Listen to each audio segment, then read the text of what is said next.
जब से हम पैदा हुए हैं हमारे जीवन में हमेशा दोस्त होते हैं। हमें उन समयों की याद नहीं है जब हमारे दोस्त नहीं थे, क्योंकि उन्होंने ही हमें मजबूत बनाया। और दोस्तों के होने से एक निश्चित सुरक्षा की भावना आती है। लेकिन जब आप देखना शुरू करते हैं कि आपकी दोस्ती खराब हो रही है, तो उन विषैले लोगों से निपटना आपकी सोच से अधिक कठिन हो सकता है। विषैले दोस्तों से निपटना केवल कुछ लोगों को प्रभावित करने वाली समस्या नहीं है, ये हम में से अधिकांश को प्रभावित करता है। दोस्त सहायक और एक बड़ी सहारा दोनों हो सकते हैं, लेकिन उनमें कुछ विषैले गुण भी हो सकते हैं जो वे अपनी टीम के साथियों को देते हैं, इस प्रक्रिया में सभी के मूड और खुशियों को कुचलते हुए।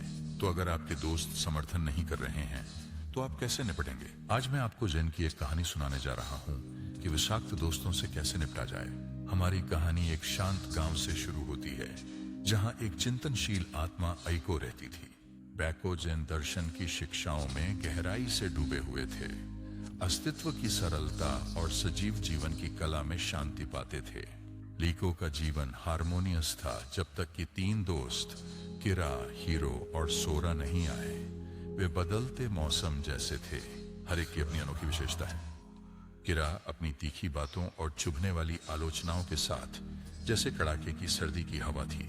हीरो अपनी लगातार ध्यान और मान्यता की आवश्यकता के साथ एक उग्र गर्मी का तूफान था। सोरा अपनी निष्क्रिय आक्रामक प्रकृति के साथ अप्रत्याशित शरद ऋतु की हवा थी। पहले एको ने उनकी उथल पुथल भरी ऊर्जा के सामने शांति का संतुलन बनाए रखने की कोशिश की। लालटेन की रोशनी वाली शामों की कोमल चमक में दोस्त चाय खाने में कहानियां और हंसी साझा करने के लिए इकट्ठा हुए। लेकिन समय के साथ एको ने उनके विषैले गुणों का वजन महसूस करना शुरू कर दिया, जैसे भारी पत्थर उसके आंतरिक शांति के स्थिर तालाब में डूब रहे हों। एक दिन किरा ने कठोर शब्दों की बौछार कर दी, एको के जीवन के तरीके की आलोचना की और जिस सरलता को वह प्रिय मानता था उसे कमतर आंका। हीरो अपनी लगातार ध्यान की आवश्यकता में एको के शांत चिंतन क्षणों को छायांकित कर दिया। सोरा अपनी निष्क्रिय आक्रामक टिप्पणियों के साथ तनाव और बेचैनी का माहौल बना दिया। एको भीतर के तूफान को महसूस करते हुए गांव के बुजुर्ग, एक बुद्धिमान भिक्षु जिसका नाम सेंसाई जेनजी था, की सलाह लेने गया। बूढ़ा साधु जिसकी लंबी सफेद दाढ़ी और आंखों में सदियों की बुद्धिमत्ता थी, ने एको की दुख भरी कहानी सुनी। उन्होंने जेन गार्डन के बारे में बात की, जहां सबसे अनगढ़ चट्टानों को भी एक शांतिपूर्ण परिदृश्य बनाने के लिए व्यवस्थित किया जा सकता है। प्रतिकूलता की हवाएं बांस की मजबूती का परीक्षण करती हैं। सेंसेई जेनजी ने फुसफुसाया, उनकी आवाज जैसे हवा में पत्तों की सरसराहट। चुनौतियों को अपनाएं, क्योंकि वे प्रबोधन के कदम हैं। आइको ने इन शब्दों को दिल से लिया और अपने दोस्तों का सामना करुणा और समझ के साथ करने का फैसला किया। चांदनी रात में बगीचे में उसने किरा, हीरो और सोरा को इकट्ठा किया और अपनी भावनाओं को ईमानदारी की कोमल हवा के साथ व्यक्त किया। शुरुआत में रक्षात्मक एको की ईमानदारी की गर्मी महसूस की और नरम हो गई। हीरो अपनी खुद की असुरक्षाओं की गहराई को समझते हुए दूसरों से नहीं बल्कि अपने भीतर से मान्यता प्राप्त करने लगा।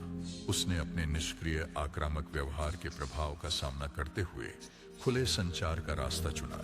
जैसे जैसे मौसम बदला, दोस्तों ने सीखा कि उनकी दोस्ती की बनावट में प्रत्येक व्यक्ति की अनोखी गुणों की सराहना कैसे करें। आलोचना के तीखे किनारों को समझ के साथ नरम किया गया।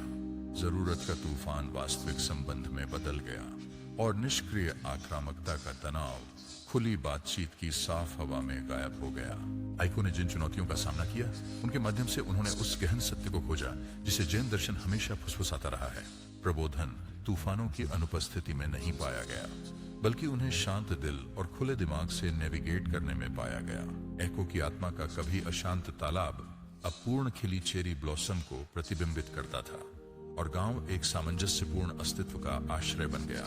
जीवन के संगीत में दोस्त हमारी पहली सांस से हमें साथ देते हैं। उनकी उपस्थिति हमारी कथा का एक अभिन्न हिस्सा बन जाती है, ताकत और सुरक्षा प्रदान करती है। जैसे जैसे मौसम बदलते हैं, वैसे वैसे दोस्ती की गतिशीलता भी बदल सकती है। विषाक्त रिश्तों को नेविगेट करना हमें अप्रत्याशित तरीकों से चुनौती देता है।